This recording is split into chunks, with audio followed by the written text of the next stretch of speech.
देखो, आज बेसिकली हमने लास्ट लेक्चर्स में charging of the capacitor discuss कर लिया था, ठीक है। तो नेक्स्ट जो हम लोग और एक हमने अनदर अप्रोच भी डिस्कस किया था चार्जिंग ऑफ द कैपेसिटर का, ठीक है। तो आज बेसिकली हम लोग जो डिस्कस करेंगे वो है हमारा क्या, डिस्चार्जिंग ऑफ द कैपेसिटर, ठीक है। तो आज हम लोग डिस्कस करेंगे डिस्चार्जिंग डिस्चार्जिंग ऑफ कैपेसिटर, ठीक है। आज का टॉपिक है हमारा डिस्चार्जिंग ऑफ कैपेसिटर, ठीक है ना। अब देखो यहाँ पे इसका मीनिंग मैंने तुम लोग को समझाया था, ठीक है। इसके लिए मैंने तुमको एक सिचुएशंस एकदम इजी वे में क्लियर करके बताया था कि डिस्चार्जिंग ऑफ कैपेसिटर्स के लिए देखो मैंने एक सिंपल सर्किट बनाई थी, ठीक है। एकदम इनिशियल स्टेट याद करना, ठीक है। मैंने एक सिंपल सर्किट बनाया था और यहाँ पे कहा था मैंने क्या कि एक बैटरी कनेक्टेड है, इज इट क्लियर, ठीक है। और इस जगह मैंने बोला था कि यहाँ पर हमारा एक स्विच है, ठीक है। इस जगह हमारा दूसरा स्विच है, क्लियर है। देखो मैं सर्किट्स की फिगर को एक ही लेके इसलिए चल रहा हूँ कि एकदम थियोरेटिकली नॉलेज में कहीं कोई प्रॉब्लम ना हो, ठीक है ना। यहाँ क्या था हमारे पास रेसिस्टेंस और इस जगह हमने क्या कंसिडर किया था, एक कैपेसिटर, ठीक है। ये हमने पिक्चर बनाई थी, क्लियर है। और ये हमने क्या लिया था S1 और ये क्या रखा था S2 और इसमें ईएमएफ इसका क्या लिया था हमने E और ये क्या था हमारे पास रेसिस्टेंस R और दिस बिकम C, ठीक है। अब मेरी बात को ध्यान से सुनना कि अगर मैं डिस्चार्जिंग की बात कर रहा हूं तो डिस्चार्जिंग के लिए मैंने क्या आपको कंडीशंस बोला था कि इनिशियली क्या बोला था कि ये जो कैपेसिटर है ये कैसा होना चाहिए, ये जो कैपेसिटर है वो क्या होगा, फुल्ली चार्ज्ड होगा, ठीक है। ये कैपेसिटर्स के बारे में मैंने जो स्टोरी बताई थी मैंने क्लियर किया था कि जब डिस्चार्ज कब होगा, जब ये कैपेसिटर जो होगा वो फुल्ली चार्ज होगा, उसके बाद ये डिस्चार्जिंग कंडीशंस में आएगा, ठीक है ना। तो यहाँ पर ये जो कैपेसिटर है ये कैसा है, फुल्ली चार्ज्ड है, फुल्ली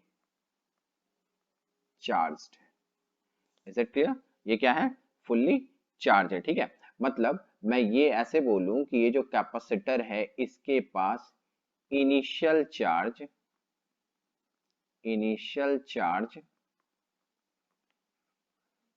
जो है वो कैपिटल क्यू है, इज इट क्लियर, ठीक है।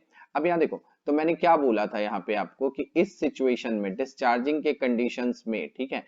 अब अगर ये कैपेसिटर डिस्चार्ज होना शुरू होगा तो मैंने क्या बोला था कि यहाँ पे आप क्या करो, ये जो स्विच है S1 स्विच जो है इसको क्या करो, ओपन ही रहने दो और S2 स्विच को मैंने क्या कहा था कि इसको आप क्या करो, क्लोज कर दो, ठीक है। जब इसको क्लोज करोगे तो ये जो बैटरी है, सॉरी ये जो कैपेसिटर है ये बिहेव लाइक का क्या हो जाएगा, एक बैटरी की तरह ट्रीट करने लगेगा, ठीक है। और धीरे धीरे क्या होगा, चार्ज इसमें से कम होना शुरू हो जाएगा, ठीक है। और एक टाइम आएगा जब कंप्लीटली क्या होगा, ये डिस्चार्ज हो जाएगा। आ रही है बात समझे। तो अब यहाँ देखो ये जो इनिशियल चार्ज इसके पास क्या है, क्यू है। तो t is equal to 0 time पे ये क्या हो रहा है, धीरे धीरे धीरे धीरे क्या हो रहा है, ये डिस्चार्ज होना शुरू हो रहा है। जब ये धीरे धीरे डिस्चार्ज होना शुरू होगा, ठीक है ना, ये धीरे धीरे जब ये डिस्चार्ज होना शुरू होगा मतलब क्या हो रहा है कि चार्ज डिक्रीज कर रहा है। जब चार्ज डिक्रीज करेगा तो रेट ऑफ द चार्ज मतलब जिसको हम करेंट कहते हैं वो भी क्या होगा, डिक्रीज करेगा, ठीक है ना। तो यहाँ पे देखो एकदम वन टू वन एक एक सिचुएशंस लिखते चलते हैं, ठीक है ना, कि कहीं दिक्कत नहीं होगा। जो जो हमने डिस्कस किया वो सारे सिचुएशंस को हम लोग क्या करते हैं, लिख लेते हैं, ठीक है। जैसे देखो मेरी बात समझना, हम लिख लेते हैं consider consider a capacitor a capacitor is given a charge q, ठीक है। हमने क्या किया, कंसिडर किया, ठीक है। ये कैपेसिटर इसको हमने कितना चार्ज दे रखा है, q, ठीक है। And then it is connected to and it is connected to a resistance and it is connected to a resistance R, ठीक है, क्लियर है। Let at t is equal to 0 switch S2 is closed, switch S2 is closed और t is equal to 0, t is equal to 0, देखो कौन सा time ले रहे हैं हम, t इज इक्वल टू 0 जो इनिशियल चार्ज, तो t इज इक्वल टू, यहां भी मैं लिख देता हूं, देखो t इज इक्वल टू 0 पे इनिशियल चार्ज क्या है मेरे पास, q, तो t is equal to 0, that means q becomes क्या है, कैपिटल Q, ठीक है, क्लियर है ना। तो late at any time, at any time, let at any time t charge on the capacitor, on the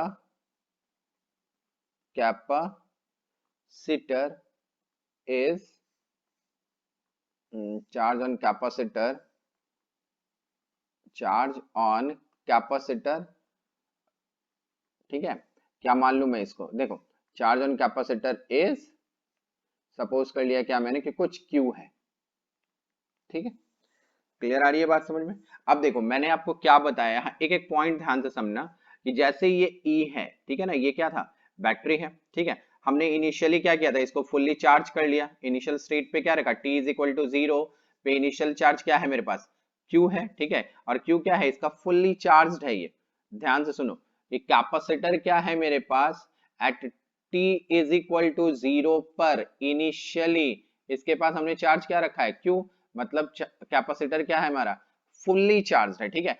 फिर हम क्या कर रहे हैं कि यहाँ पर स्विच जो है मेरे पास S2 स्विच, इसको क्लोज कर रहे हैं, ठीक है, कब, t इज इक्वल टू 0 पे, और चार्ज क्या है Q, तो किसी टाइम t पे, ठीक है, एट एनी टाइम t, जी क्लियर है ना। तो यहाँ पर ये कौन सा स्टेट हो गया, इनिशियल स्टेट हो गया डिस्चार्जिंग का, जब ये कैपेसिटर क्या है, फुल्ली चार्ज है, ठीक है ना। चार्जिंग के कंडीशन में याद करो, t is equal to 0 initial state था, बट वहां पर कैपेसिटर को हम चार्ज कर रहे थे, तो वहां पे चार्ज के कैपेसिटर के पास कितनी चार्ज थी, 0 चार्ज थी, बट यहाँ जब हम डिस्चार्जिंग का कंडीशन ले रहे हैं, तो t इज इक्वल टू 0 पे ये कैपेसिटर क्या है, फुल्ली चार्ज है, और कितना चार्ज हमने सपोज किया इस पे, कितना है, कैपिटल Q, ठीक है। तो किसी टाइम t पे, किसी टाइम t का मतलब यहाँ लिख रहे हैं ना, eight any time t charge on the capacitor, मतलब किसी टाइम t पर, दैट मींस वो कौन सा स्टेट हो जाएगा, ट्रांजिशन स्टेट, मतलब ट्रांजिशन स्टेट पर कितना चार्ज होगा इसके पास, वो हमें ध्यान देना है, ठीक है ना।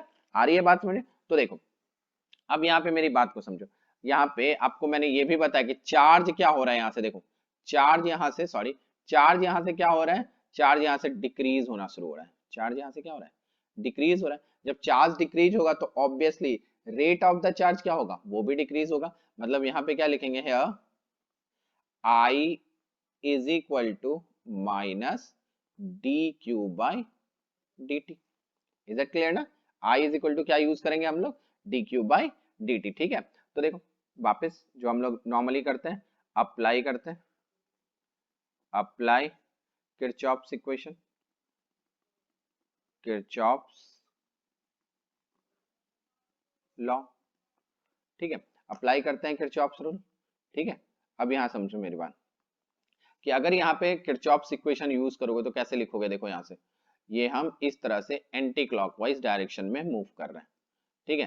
तो ये जो है क्लियर है ना, देखो ऐसे डिस्चार्ज हो रहा है, आ रही है बात समझ, ऐसे डिस्चार्ज हो रहा है, ये क्या है आपका पॉजिटिव प्लेट, और ये क्या है निगेटिव प्लेट। तो देखो यहां से जा रहे हैं, फिर इस तरफ आ रहे हैं करंट के डायरेक्शन में, मतलब अगर मुझे यहाँ लिखना होगा तो मैं क्या लिखूंगा, देखो अप्लाई करो किरचॉफ्स लॉ, क्या लिखूंगा, Q अपॉन C, ठीक है, minus I into R is equal to 0, ठीक है ना, ऐसा लिखेंगे हम, Q upon C minus I R is equal to 0, ठीक है। दैट मीन्स क्या लिख सकते हैं हम, I R is equal to Q upon C, ठीक है, क्लियर है। तो I को क्या लिखना है हमको, minus d q upon d t, ठीक है, into R is equal to Q upon C।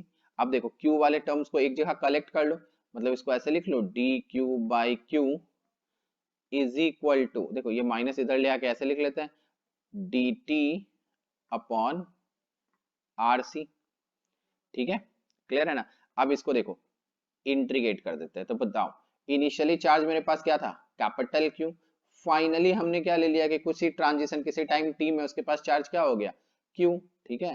तो यहाँ पे भी बात करो तो इनिशियली टाइम क्या था 0 और किसी टाइम टी पे चेक कर रहे हैं, ठीक है। तो देखो डी क्यू बाई क्यू इसका, क्योंकि यहाँ से सिंपल मैथमेटिक्स है बेटा, ठीक है ना। तो मैथमेटिक्स है तो यहाँ पे सिंपल आप क्या बोलोगे D q by Q, that means क्या लिखेंगे हम लोग यहाँ पे, देखो इसकी वैल्यू क्या हो जाएगी ln, ठीक है, क्या हो गया ये क्यू, और कहां से कहां तक लिमिट दिया हुआ है इसमें, capital Q to small q, और ये क्या हो जाएगा -1/RC, कांस्टेंट टर्म बाहर, और ये क्या बोलोगे आप टी, और ये कहां से कहां तक 0 टू टी, ठीक है। तो इसकी वैल्यू क्या लिखेंगे हम लोग, देखो इसको हम लोग लिखेंगे ln small Q divide by capital Q, है ना। क्लियर है, अब इतना पता है तुमको log a माइनस बी क्या होता है। अब ये क्या हो जाएगा minus t upon R C, तो यहाँ से एंटी लॉग ले लो, तो q upon q is equal to क्या हो गया e to the power minus t upon R C, ठीक है।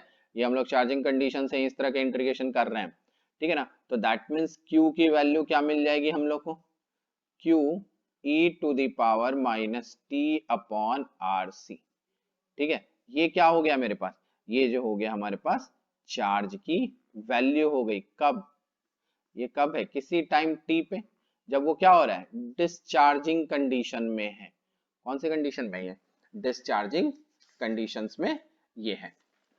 क्लियर है, इसको समझने में कहीं दिक्कत नहीं आ रही है बात में। तो इसी में देखो, तो हम अगर यहाँ पर जैसे ये क्या वैल्यू मिल गई मुझे, चार्ज की वैल्यू मिल गई, अगर मैं यहीं पे करंट की वैल्यू निकालूं, ठीक है ना, मतलब यहाँ पे देखिए करंट कितना हो रहा है, जो रेट ऑफ करंट है उसकी, मतलब sorry rate of the charge है उसकी वैल्यू क्या है। तो देखो अगर मैं यहाँ पे करंट बोलूं, करंट, ठीक है ना, करंट, या फिर इसको हम क्या बोलते हैं, मैं लिख ही देता हूँ ज्यादा बेटर है, करंट, या फिर क्या लिखूं rate of discharging, rate of discharging, clear है। रेट ऑफ क्या बात कर रहे हैं हम लोग, डिस्चार्जिंग की, ठीक है। तो देखो यहाँ पे रेट ऑफ डिस्चार्जिंग का मतलब क्या लिखना है हमको, I is equal to minus d q upon d t, ठीक है।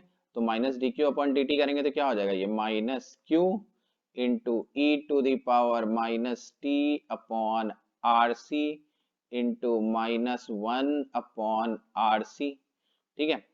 देन वैल्यू क्या हो जाएगी, देखो आई है ना, तो I इज इक्वल टू क्या हो गया Q upon R C e to the power minus t upon R C, और आर सी को हम लोग क्या लिखते हैं टाउ, तो क्या लिख सकते हैं I is equal to Q by R C e to the power minus t upon tau, ठीक है। अब यहाँ देखो ये जो वैल्यू है, ठीक है ना, ये जो है इसको भी मैं क्या लिख लेता हूँ, इसको भी अपन क्या लिख सकते हैं tau, R see that is tau, clear है। तो ये क्या हो गया मेरा, देखो ये क्या हो गया rate of discharging current eight any time T, मुझे ये वैल्यू मिल गई, क्लियर है ना, rate of discharging current eight any time T. मतलब यहां पर एक छोटी सी बात ध्यान रखना, ठीक है, एक छोटी सी बात यहां ध्यान रखो, इसको नोट पॉइंट में लिख लो, इसको हम नोट पॉइंट में लिख लेते हैं, ठीक है। मतलब हम कहेंगे इनिशियली this capacitor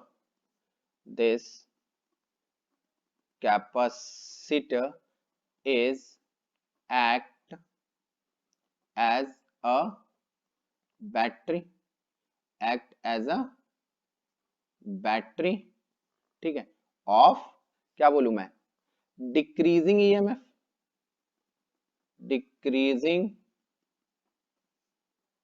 ईएमएफ, है ना, कि इनिशियली क्या हो जाएगा कि वो जो कैपेसिटर था क्योंकि फुल्ली चार्ज था वो डिस्चार्ज होने की तैयारी में है या डिस्चार्ज होना शुरू हो रहा है, तो किसी टाइम टी पर जब जब वो डिस्चार्ज हो जाएगा तो हमें चार्ज की वैल्यू क्या मिल रही है q e to the power minus t upon R C, ठीक है ना, और करंट की वैल्यू क्या मिल रही है q upon R C e to the power minus t by R C, ठीक है। तो वहां पर वो जो कैपेसिटर है बिहेव कैसा कर रहा है, एक बैटरी की तरह, ठीक है। अब देखो मैं तुमसे एक छोटा सा क्वेश्चन पूछता हूँ यहाँ पे, ठीक है, आप थोड़ी देर क्या करो लॉजिकली सोचना इस बारे में कि क्या है इसका मीनिंग, ठीक है।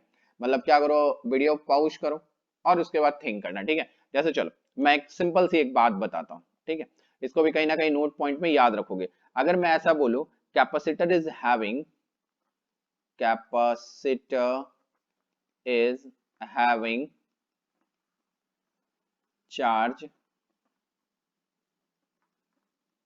Q, ठीक है ना, यही था charge Q, and final charge, and final charge of capacitor, and final charge of capacitor, ठीक है। उफ, देखो मतलब final charge of capacitor is 0, ठीक है। तो how you will define, how you will define the conservation of charge in this case। अब सोचो, देखो कहते हो ना कंजर्वेशन ऑफ चार्ज फॉलो करता है हर जगह, तो अगर कैपेसिटर के पास इनिशियली चार्ज कितना है, Q था, ठीक है ना, क्योंकि हम डिस्चार्जिंग कंडीशन में क्या बोल रहे थे कि इनिशियली उसके पास चार्ज Q है, और फाइनली क्या हो जाएगा वो कि किसी टाइम t पे तो उसको कुछ चार्ज मिलेगा, बट एकदम finally that is t is equal to infinity time discharging का वो क्या होगा, स्टेडी स्टेट, तो उस स्टेट में क्या हो जाता है, वो जीरो हो जाता है। तो how will we define the conservation of charge, conservation of charge का मतलब क्या होना चाहिए, हमेशा इक्वल आना चाहिए। तो यहां मेरी बात हमेशा ध्यान से सुनना, ठीक है, इस पॉइंट्स को अच्छे से समझना कि कैपेसिटर जो होता है, ठीक है ना, कैपेसिटर के चार्ज का रियल मतलब क्या होता है। जब हम कैपेसिटर को चार्ज करते हैं तो उसका रियल मतलब क्या होता है कि charge on the facing positive higher plate, ठीक है। मतलब देखो मैं ये बताऊं कि जैसे अगर मैं ऐसे कंडीशन ले लूं, देखना ध्यान से समझना इस बात को कि कंजर्वेशन ऑफ चार्ज कैसे यहाँ फॉलो होता है। देखो हम क्या बोलते हैं कि ये एक कैपेसिटर है, लॉजिक समझना कि हम क्या बोलते हैं कि ये जो कैपेसिटर है, तो हम जो चार्ज करते हैं उसको क्या करते हैं, ये जो फेसिंग प्लेट है इसका, जिसको हम पॉजिटिव प्लेट करते हैं, तो चार्ज तो एक्चुअल में इसको करते हैं हम लोग, चार्ज किसको करते हैं, इसको करते हैं, और इसके कारण इस पर क्या होता है, इंड्यूस चार्ज होता है। तो अगर मैं इस पे नेट चार्ज की बात करूं तो क्या मिलेगा तुमको, जीरो, और फाइनली भी क्या मिल रहा है तुमको, जीरो। आ रही है बात समझ, फाइनली भी तुमको क्या मिल रहा है, जीरो। तो ऑब्वियसली ये कंजर्वेशन ऑफ चार्ज को फॉलो कर रहा है। इज दैट क्लियर, ठीक है, कहीं दिक्कत नहीं ना इसको समझने में, आई बात समझ में, तो ये बात क्लियर है, ठीक है। चलो अब आगे बढ़ते हैं, ठीक है, अब आगे बढ़ते हैं। देखो अब यहाँ पर मेरी बात को समझना कि हमने क्या क्या कंडीशंस क्रिएट कर रखा है अब तक, ठीक है। हमने क्या बोला कि अगर किसी कैपेसिटर को, ठीक है, जब हम चार्ज करते हैं तो इनिशियल कंडीशंस में, ठीक है, initial condition that means t is equal to 0 पे इन द चार्जिंग कंडी, मतलब इन द चार्जिंग प्रोसेस क्या होता है, कैपेसिटर जो होता है एक शॉर्ट सर्किट की तरह बिहेव करता है, ठीक है। शॉर्ट सर्किट मतलब एक कंडक्टिंग वायर की तरह बिहेव करता है, और जब वो फुल्ली चार्ज हो जाता है तो वहां पर हम कहते हैं कि कोई करंट फ्लो नहीं कर रहा है, ठीक है, मतलब इनफाइनाइट रेजिस्टेंस की तरह बिहेव करता है, और वो क्या हो जाता है, ओपन सर्किट। आ रही है बात समझ में, चलो एक काम करते हैं, इसको नोट करते हैं वापस से, ध्यान से समझना, ठीक है। देखो यहाँ पे इस चीज को वापस से देखो कि a capacitor offer a capacitor offers zero resistance, zero resistance in a in a circuit, in a circuit when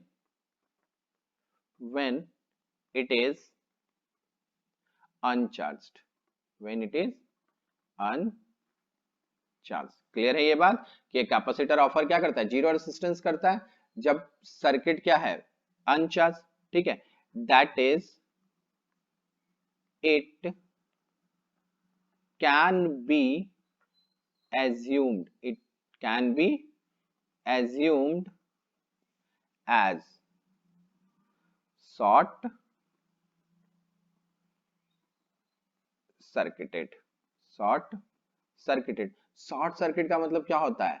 simple, conducting wire, एक स्ट्रेट कंडक्टिंग वायर, ये ध्यान रखोगे, ठीक है। And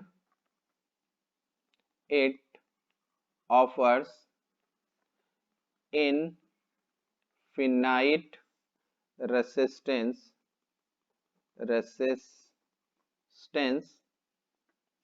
when it is fully charged, या फिर क्या बोलेंगे इसको? ओपन सर्किट, ठीक है। क्लियर है कि हम क्या कह रहे हैं कि एक कैपेसिटर ऑफर करता है zero resistance in a circuit when it is uncharged, that is it can be assumed as a short circuit, ठीक है। क्या बोलते हैं उसको, हम किस तरह से अज्यूम करते हैं? शॉर्ट सर्किट, मतलब एक कंडक्टिंग वायर की तरह। And it offer infinite resistance when it is fully charge और ओपन सर्किट, ठीक है ना। ये हमने डिस्कस कर रखा था इन द चार्जिंग कंडीशंस में, ठीक है। क्लियर है, आ रही है आपको बात समझ में? अब देखो इस बेसिस पे हम एक आध क्वेश्चंस करते हैं, ठीक है। थोड़ा सा बेसिक्स क्वेश्चंस पहले हम देख लेते हैं, ठीक है। दैट इज स्टार्ट करें हम लोग क्वेश्चन नंबर फर्स्ट। देखो क्या मैं कंडीशंस बना रहा हूं, इसको ध्यान से समझना। जैसे सपोज करो यहाँ पर एक बैटरी लगी है, ठीक है। और ये याद रखना, ये रियल बैटरी की बात नहीं कर रहे हैं हम लोग, ठीक है। ये क्या है? आइडियल बैटरी, ठीक है ना। हम यहाँ पे जो डिस्कस कर रहे हैं वो आइडियल बैटरी कर रहे हैं, ठीक है। क्लियर है। यहाँ पर भी एक रेसिस्टेंस लगा हुआ है, इस जगह एक रेसिस्टेंस लगा हुआ है, और यहाँ एक कैपेसिटर है, ठीक है। देखो क्लियर है। इसका रेसिस्टेंस की वैल्यू सपोज करो 4 ओम है, इस रेसिस्टेंस की वैल्यू 2 ओम है, क्लियर है। और यहाँ से चलो, यहाँ भी एक रेसिस्टेंस लगा हुआ है, ठीक है। इसकी भी वैल्यू 2 ओम है, क्लियर है। इसकी वैल्यू 2 ओम है, और यहाँ पे हम बात कर रहे हैं ये क्या है? 10 वोल्ट बैटरी की वैल्यू, ठीक है। तो यहाँ देखो, यहाँ पर मुझे क्या करना है? यहाँ पे ये जो करंट यहाँ से फ्लो कर रहा है आई, ठीक है। सपोज करो यहाँ करंट गया I1 और यहाँ करंट गया I2, ठीक है। तो क्वेश्चन मेरा यहाँ पे क्या है कि just after closing switch, just after closing switch, what is the value of I की वैल्यू क्या होगी, I1 की वैल्यू क्या होगी, और I2 की वैल्यू क्या होगी, ठीक है ना। क्लियर आ रही है आपको बात समझ में कि यहाँ पर हम कंडीशंस क्या बना रहे हैं कि जस्ट क्लोजिंग द स्विच, ठीक है। जैसे ही हम क्लोज कर रहे हैं स्विच को, तो इसमें ये I1 और I2 की वैल्यू क्या होगी, ये हमें देखना है, ठीक है। आ रही है आपको बात समझ में कि हम क्या बोल रहे हैं? जस्ट क्लोजिंग द स्विच, मतलब just after closing the switch, की बात हो रही है। तो क्लोजिंग द स्विच का मतलब क्या है, ठीक है ना। क्लोजिंग द स्विच पे हमको I1 और I2 की वैल्यू चाहिए, क्लियर है ना। I1 और I2 की वैल्यू चाहिए। तो देखो मेरी बात को यहाँ थोड़ा ध्यान से समझना एकदम क्लियरली, ठीक है। कि अगर मैं बोलूं just after closing the switch, that means इस कंडीशंस में अगर हम सिचुएशंस बनाएंगे तो हम ये बोलेंगे just after closing the switch, मतलब t is equal to 0 time में, है ना, 0 टाइम में, क्लियर है। तो जस्ट आफ्टर क्लोजिंग द, तो t is equal to 0 time में ये जो कैपेसिटर है मेरा, ठीक है ना, ये जो कैपेसिटर है मेरा, इस चीज को समझना, ये जो कैपेसिटर है मेरा, ये एक्चुअल में क्या होगा? ये एक्चुअल में एक किस तरह से बिहेव करेगा? देखो इस कैसा बिहेव करता है, एक इस तरह से बिहेव करेगा, मतलब इसको ऐसे सपोज कर लो, ये तुमको बिहेव करेगा एक कैसा? कंडक्टिंग वायर की तरह, इस तरह से स्ट्रेट हो जाएगा ये, क्लियर है ना। ये कैसा बिहेव करने लगेगा? एक कंडक्टिंग वायर की तरह बिहेव करने लगेगा, ठीक है। मतलब जो सर्किट था तुम्हारा, अब इसको, इस सर्किट को देखो, ये कंडक्टिंग वायर, चलो मैं इसका एक अनदर सर्किट बना देता हूँ। देखो ये किस तरह से सर्किट बनेगा, देखो यहाँ पर हम बात कर रहे हैं, ठीक है। ये 10 वोल्ट की बैटरी है, देखो just after closing the switch, मतलब स्विच क्या हो गया? बंद कर दिया हमने, यहाँ पे 4 ओम का रेसिस्टेंस है, यहाँ पे 2 ओम का रेसिस्टेंस है, और ये देखो इस तरह से बिहेव करना शुरू होगा। देखो ध्यान से, ये सर्किट कैसा बन जाएगा, ऐसा, ये सर्किट इस तरह से फॉलो करेगा। ठीक है, इसकी वैल्यू कितनी दे रखी है, 4 ओम, इसकी वैल्यू कितनी दे रखी है, 2 ओम, और इसकी वैल्यू कितनी दे रखी है, 2 ओम, और यहाँ पर क्या आ रहा है मेरा I1, और यहाँ पे क्या आ रहा है मेरा I2। अब देखो सर्किट ऐसा रिड्यूस होके आ गया। जब सर्किट इस तरह से फॉर्म कर रहा है, देखना, मगर ये कंडीशन कौन सा है, just after closing the switch. मैं बार बार इसलिए बोल रहा हूँ और रिपीट कर रहा हूँ कि कहीं कंफ्यूजन मन में नहीं रखोगे। ठीक है, ये क्या है I, तो बेटा I करंट इधर जा रहा है, इधर भी I करंट फ्लो करेगा। यहां से तुमको दोनों करंट क्या हो रहा है, डिस्ट्रीब्यूटेड दिख रहा है, मतलब 2 और 2 कैसा मिल जाएगा हमको, पैरेलल में। ठीक है ना, 2 और 2 कैसा हो जाएगा, पैरेलल में हो जाएगा। जब ये पैरेलल में हो जाएगा तो देखो इसके लिए अब तुम जो सिचुएशन बनाओगे, अब ये सर्किट कैसा बन जाएगा, देखो ये इस तरह से, ये 10 ओम हो जाएगा। यहाँ देखो ये स्विच क्लोज, यहाँ देखो ये स्विच, चलो मैं स्विच जरूर बना रहा हूँ कि तुमको लॉजिकली कहीं दिक्कत ना हो।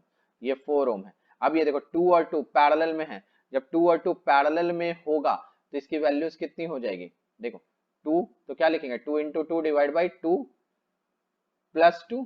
ठीक है, मतलब 4 इंटू 4, ये कितना हो जाएगा मेरे पास, 1 ओम रेसिस्टेंस। देखो सर्किट अब रिड्यूस होके ऐसा हो गया, ये क्या हो गया अब मेरे पास 1 ओम रेसिस्टेंस।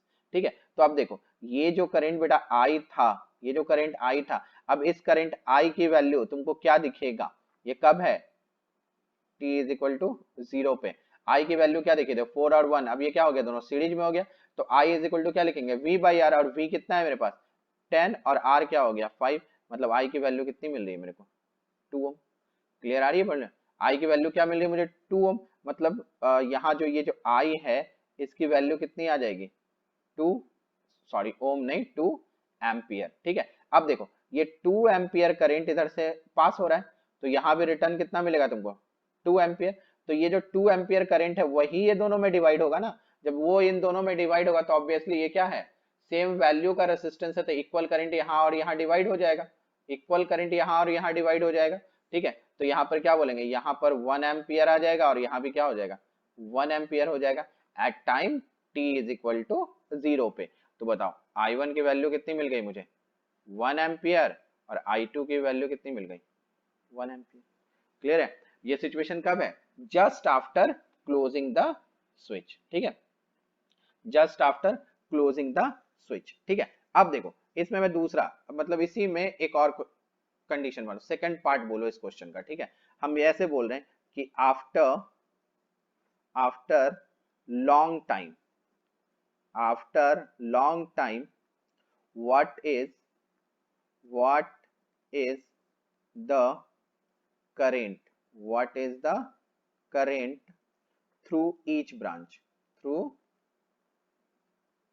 each each branch। ठीक है, थ्रू ईच ब्रांच। ठीक है ना, धीरे धीरे क्या होगा, इस पे राइटिंग की प्रैक्टिस हो जाएगी, तो ऐसे विजुअल है तुम लोगों को, ऐसा कोई कंफ्यूजन नहीं होना चाहिए। ठीक है, जेई के स्टूडेंट्स हो, ठीक है, ऐसे भी इंजीनियर की राइटिंग्स बहुत खराब होती है। अब यहाँ देखो इस कंडीशन में क्या बोल रहा है, after long time what is the current through each branch. ठीक है, करेंट थ्रू ईच ब्रांच कब होगा, आफ्टर लॉन्ग टाइम। ठीक है, तो सबसे पहले अपन सर्किट बना लेते हैं। सर्किट जो था मेरा, सर्किट कैसा था, यहाँ पे 10 वोल्ट की बैटरी लगी हुई थी, यहाँ पर एक स्विच था। ठीक है, यहाँ पे हमारे पास 4 ओम का रेसिस्टेंस था, यहाँ पे 2 ओम का रेसिस्टेंस था, यहाँ पे एक कैपेसिटर लगा हुआ था। ठीक है, क्लियर है, और इस जगह भी क्या है मेरे पास 2 ओम का एक रेसिस्टेंस है। क्लियर है ना, ये 2 ओम है, ये 2 ओम है, यहाँ पे ये 2 ओम का जो रेसिस्टेंस है वो कैसे लगा हुआ था, देखो यहाँ पे जो 2 ओम का रेसिस्टेंस था वो इस जगह था ना, चलो ऐसे बना देते हैं। ठीक है, चलेगा ना, 2 ओम का रेसिस्टेंस है, ऐसा लगा हुआ था। क्लियर आ रही है बात में। अब यहाँ पर क्या कह रहा है, after long time what is the current through each branch. After long time that means इसकी वैल्यू कितनी दी हुई है 10 वोल्ट। देखो after long time that means t is equal to क्या बोलूं मैं, इन्फिनिटी। ठीक है, after long time what is the current through the each branch, मतलब आफ्टर लॉन्ग टाइम जब ये स्विच को तुम क्लोज कर रहे हो तो क्या हो रहा होगा। ठीक है, तो आफ्टर द लॉन्ग टाइम, मेरी बात को समझो, after the long time condition क्या बोलेंगे, ये जो है ठीक है एकदम क्लियर रहो माइंड में। ठीक है, कि यहाँ पे आफ्टर द लॉन्ग टाइम की अगर मैं बात करूं तो ये जो है ये कैसा हो जाएगा, ये ओपन सर्किट की तरह ट्रीट करेगा। मतलब तुम इसको मैं ऐसे बोल दूं, देखो ओपन सर्किट की तरह ट्रीट करने का मतलब इसका क्या हो जाएगा, ये ओपन हो जाएगा, ये यहाँ से यहाँ इस तरह से, और ये क्या हो जाएगा, देखो ये पार्ट गायब हो जाएगा। ठीक है, और ये पार्ट गायब होने के कारण बहुत ज्यादा गायब हो गया। ठीक है, यहाँ देखो ये क्या है, ये इस तरह से, ठीक है, ये ऐसा हो जाएगा, ये ऐसा हो जाएगा। ठीक है ना, after the long time capacitor कैसा हो जाता है, ओपन सर्किट की तरह ट्रीट करता है। अब देखो मतलब चलो मैं इसको नोट कर देता हूं तो तुमको थोड़ा ध्यान रहेगा। When the capacitor when the capacitor fully charged when the capacitor fully charged, that is at t is equal to infinity, t is equal to infinity, that is no current, no current flow through the capacitor, no current flow through the capacitor. ठीक है ना, मतलब हम क्या कह रहे हैं कि after long time what is the current through each branch, हमसे ये पूछा जा रहा है। ठीक है ना, तो यहाँ देखो कंडीशन तो यही था ना कि इस जगह अगर मैं बात करूं तो यहाँ पर हम क्या बोल रहे थे, सपोज करिए यहाँ से I1 करंट था, ये मेरा क्या था I2। ठीक है, क्लियर है ना, चलो हाँ चलना I1 I2 I3 ही लेके चलते हैं, क्लियर है ना, वहां I1 I2 लेके चले, यहाँ I1 I2 I3 लेके चल रहे हैं, क्लियर है। तो देखो यहाँ पे मेरी बात सुन, यहाँ पर तो करंट फ्लो करेगा नहीं। ठीक है, मतलब ये जो सर्किट है, ये सर्किट कैसा बनेगा तुमको इस तरह से दिखेगा जाता हुआ, देखो कर्सर पे ध्यान देना, ये इस तरह से सर्किट बनेगा, जो बड़ी वाली सर्किट से यहाँ बनेगा। तो यहाँ तुमको क्या दिख रहा है, 4 और 2 क्या हो जाएगा 6 ओम सीरीज में। तो I1 की वैल्यू देखो, तो यहाँ से हम I1 की सिंपल वैल्यू क्या निकाल लेंगे, देखो 10/6 दैट इज क्या हो जाएगा 5/3 एम्पियर। तो इसमें क्या मिल जाएगा हमको 5/3 एम्पियर, कि लॉन्ग टाइम पे जो करंट फ्लो करेगा वो 5/3 होगा, जो I1 होगा वही तो I3 होगा, I2 पे तो कोई करंट फ्लो नहीं करेगा। आ रही है बात समझ में। अब यहाँ पे सिचुएशन क्लियर है कि अगर ऐसा है तो हम क्या कर सकते हैं। ठीक है, अब देखो एक छोटा सा क्वेश्चन और ट्राई करते हैं। ठीक है, तो शायद और अच्छे से आइडिया लगे। ठीक है, देखो अभी देखो एकदम बेसिक बेसिक क्वेश्चंस पे चल रहे हैं, अभी मैंने कोई टफ क्वेश्चंस अभी जानबूझ के नहीं कवर किया है, कि अभी मैं उतने टफ क्वेश्चंस को नहीं कंसीडर करूंगा, धीरे धीरे हम क्या करेंगे थोड़ा सा अपना लेवल हाई करते चले जाएंगे। ठीक है, देखो यहाँ पे देखो नेक्स्ट क्वेश्चन। ठीक है, नेक्स्ट क्वेश्चन क्या है यहाँ पे समझना, जैसे क्या है यहाँ पे एक रेसिस्टेंस लगा हुआ है R1। ठीक है, यहाँ एक रेसिस्टेंस लगा हुआ है और इसके साथ एक कैपेसिटर लगा हुआ है, क्लियर है।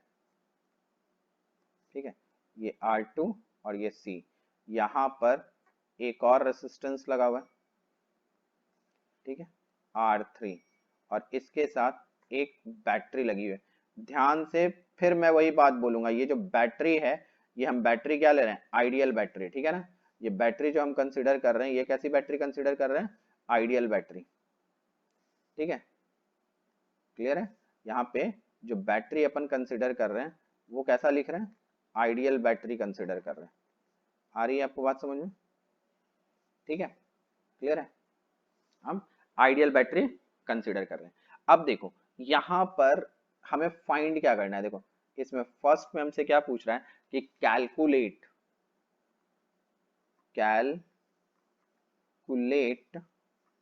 Current I, calculate current I1 I2 and I3 just after closing the switch, just after closing the switch। देखो यहां से जो करंट जा रही है वो I है, ये क्या है I है, यहां सपोज करो यहाँ जा रहा है I1, ठीक है, यहाँ जा रहा है I2 और यहाँ जो जा रहा है वो I3 है। ठीक है ना, इस तरह से। तो just after closing the switch, ठीक है, क्या निकालना है हमको I1 I2 I3। चलो एक और सिचुएशन इसमें लिख लेते हैं, second also calculate I, I1, I2 and I3 at any time t। चलो ये सिचुएशन थोड़ा परफेक्ट हो जाएगा, ठीक है ना।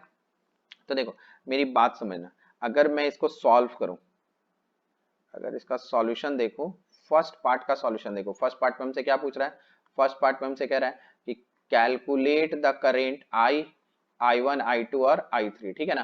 तो देखो यहाँ पे लॉजिक समझना कि जब हम इसकी बात करेंगे बेटा, और ये क्या बोल रहा है, just after closing the switch, तो just after closing the switch का मतलब क्या होता है, just after closing the switch क्या बोलोगे आप, t इज इक्वल टू 0, और t इज इक्वल टू 0 पे ये जो कैपेसिटर है ये बिहेव कैसा करेगा, ये कैपेसिटर कैसा बिहेव करता है, t इज इक्वल टू, देखो t इज इक्वल टू 0 पे हम बात करेंगे तो कैपेसिटर कैसा बिहेव करता है बताओ, ये जो कैपेसिटर है वो कंडक्टिंग वायर की तरह बिहेव करने लगेगा, ठीक है ना।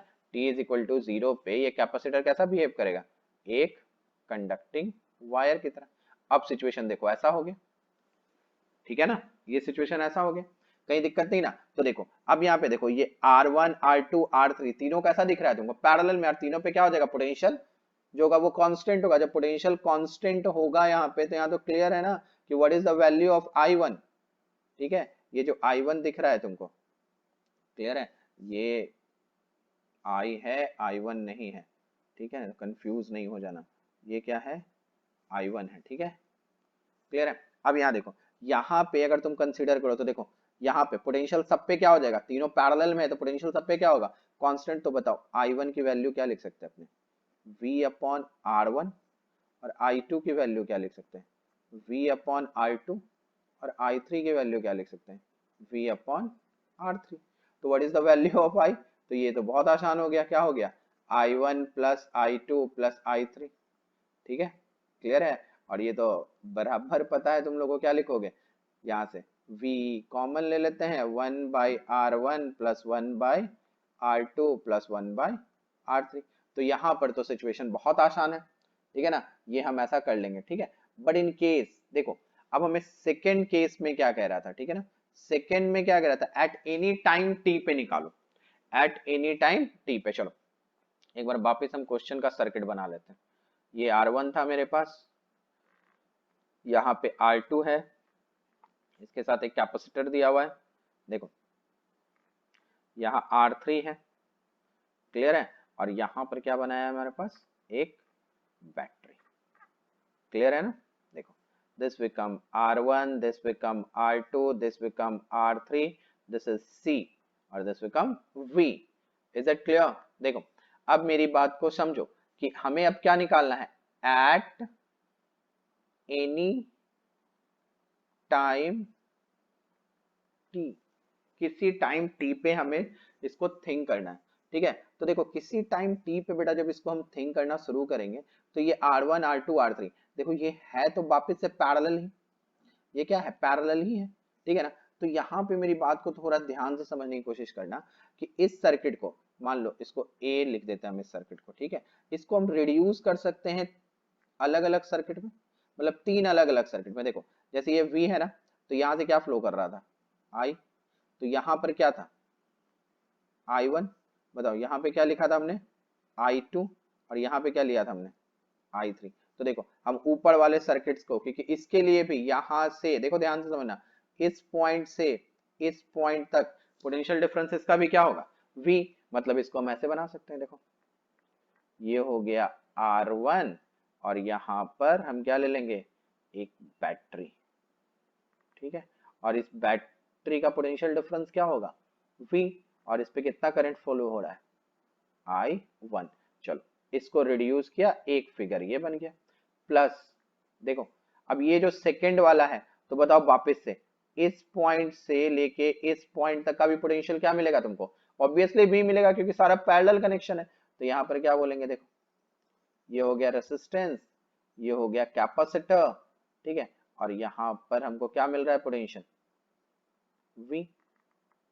आ रही है बात समझ में, तो ये C हो गया, ये R I2 हो गया, और यहां से क्या जा रहा था I2, और पोटेंशियल इसका भी क्या है V, इसको चलो C फिगर बोल दो। अब देखो प्लस एक और लास्ट वाला सर्किट, तो बताओ अब वापस से बोलो, यहां से यहां तक का भी तुमको क्या मिलेगा पोटेंशियल, अगेन V। तो यहाँ क्या है ये R3, और यहाँ पे पोटेंशियल हम क्या लिखेंगे, यहाँ वापस से V, क्या लिखेंगे potential V। Is that clear? तो ये क्या हो गया मेरे पास डी सेक्शन। देखो कहीं दिक्कत नहीं इसमें, क्लियर है? तो अब देखो अगर इन सेक्शंस को देख के अगर तुम यहाँ पे सोचोगे कि what is the value of I1, तो यहाँ पे तुमको I1 की वैल्यू क्या मिलेगी, देखो एक एक करके देखो। I1 क्या लिखोगे, डायरेक्ट लिखोगे क्या V बाय R1। अब बताओ I2 क्या लिखोगे, देखो ये किसी टाइम t पे है, ये क्या है एट एनी टाइम t, तो एनी टाइम t पे इसकी वैल्यू क्या लिख सकते हैं हम लोग, हमने चार्जिंग कंडीशंस में क्या बोला था v बाई आर, मतलब e बाई आर, और e की जगह क्या है v, और e to the power minus t upon कितना है resistance R2 divide by c, और यहाँ भी क्या लिखेंगे R2, हो गया ना I2। और यहाँ पे I3 इज इक्वल टू क्या हो जाएगा, ये तो बहुत आसान V बाय R3, ये निकल गया सब पे अलग अलग करंट। और टोटल आपको करंट निकालनी है तो I इज इक्वल टू क्या कर दोगे I1 plus I2 plus I3, इससे टोटल करंट निकाल दोगे। बट ऑलवेज रिमेंबर, यहाँ पे एक ऑलवेज एक पॉइंट आपको याद रखना है कि यहाँ पर ये जो बैटरी है हमारी, ये कैसी बैटरी है, ये बैटरी की कहानी याद रखोगे कि ये जो बैटरी है ये रियल बैटरी नहीं है, इसको हम लोग आइडियल बैटरी है ये। तो आइडियल बैटरी है तो इस तरह से देखो ऐसे तीन अलग अलग ब्रांच में हम इसको डिवाइड कर सकते हैं। बट अगर इन केस यहाँ रियल बैटरी होता, रियल बैटरी का मतलब इसके पास क्या होता इंटरनल रेसिस्टेंस, तो ये चीजें थोड़ी मुश्किल हो जाती, ठीक है ना, ये चीजें थोड़ी मुश्किल हो जाती। देखो अब मेरी बात सुनो, थोड़ा क्वेश्चंस में एक चीज ध्यान रखोगे यहाँ पे कि यहाँ पर एक स्विच भी है, ठीक है ना, यहाँ पर की दिया हुआ है, ठीक है, के की दिया हुआ है, क्लियर है, और इसको हम क्लोज करके कंसिडर कर रहे हैं। चलो मैं एकदम स्टार्टिंग में जो क्वेश्चन था वहां पर इसको एक बार ठीक कर देता हूँ, ठीक है, कि आपको कंफ्यूजन नहीं हो। यहाँ पर बेटा क्या है, एक की है, ठीक है, ये इस तरह समझो, ये की है जो ओपन है, ठीक है ना, और just after closing the switch मतलब इसी स्विच को आप क्लोज कर रहे हो। इज दैट क्लियर, आ रही है बात समझ में? अब देखो इसमें हमने सिंपल सिंपल बातें एक दो न्यूमेरिकल्स आपको बताया, अब इसमें हम वो भी देखेंगे जब हम क्या कनेक्ट करेंगे इसमें रियल बैटरी, ठीक है, तो सिचुएशंस क्या होता है और इसको कैसे सॉल्व करते हैं, ठीक है ना, ये वाला आप सॉल्व कर लोगे, अब इसमें तो आपको दिक्कत नहीं होगी। चलो मैं पूरा लिख देता हूँ यहाँ पे, वैल्यू क्या लिखोगे आप यहाँ पे v by R1 plus v by R2 e to the power minus t upon R2c plus v by R3, यही क्या मिल जाएगा मुझे I की वैल्यू, ठीक है, ये क्या हो जाएगी हमारे पास I की वैल्यू, क्लियर है ये, ठीक है। अब देखो नेक्स्ट लेक्चर्स में हम इसके और भी बहुत सारे न्यूमेरिकल्स डिस्कस करेंगे, ठीक है ना। देखो मैं थोड़ा धीमे धीमे इसलिए बता रहा हूँ कि ये बहुत ही अच्छा कॉन्सेप्ट है आरसी सर्किट का, ठीक है, और ये ऑलवेज आपको जो ट्रीट होगी या इसके क्वेश्चंस जो भी पूछे जाएंगे वो जेई एडवांस में ये बहुत पूछा जाता है। अगर आप एकदम कॉन्सेप्चुअली थियोरेटिकली एक एक छोटी छोटी पॉइंट्स को ध्यान रखोगे तो इसके क्वेश्चंस बन जाते हैं, ठीक है, कि ऐसा कोई बहुत कॉम्प्लिकेटेड नहीं आएगा कि आपको दिक्कत आएगी, ठीक है। और मैंने हमेशा आपको बताया है कि मैं हमेशा कोशिश करूंगा कि बहुत छोटे छोटे सर्किट्स हैं, अगर एक दो इक्वेशंस लिखना है तो केवीएल केसीएल यूज करो, नहीं तो जो हमारा सुपरपोजिशन मेथड है या नोडल मेथड है उससे हम इसका इक्विवेलेंस वगैरह या जो भी है हम इसको सॉल्व कर लिया करेंगे, ओके, ठीक है। तो नेक्स्ट लेक्चर्स में हम और डिटेल में और बहुत सारे न्यूमेरिकल्स डिस्कस करेंगे, ठीक है।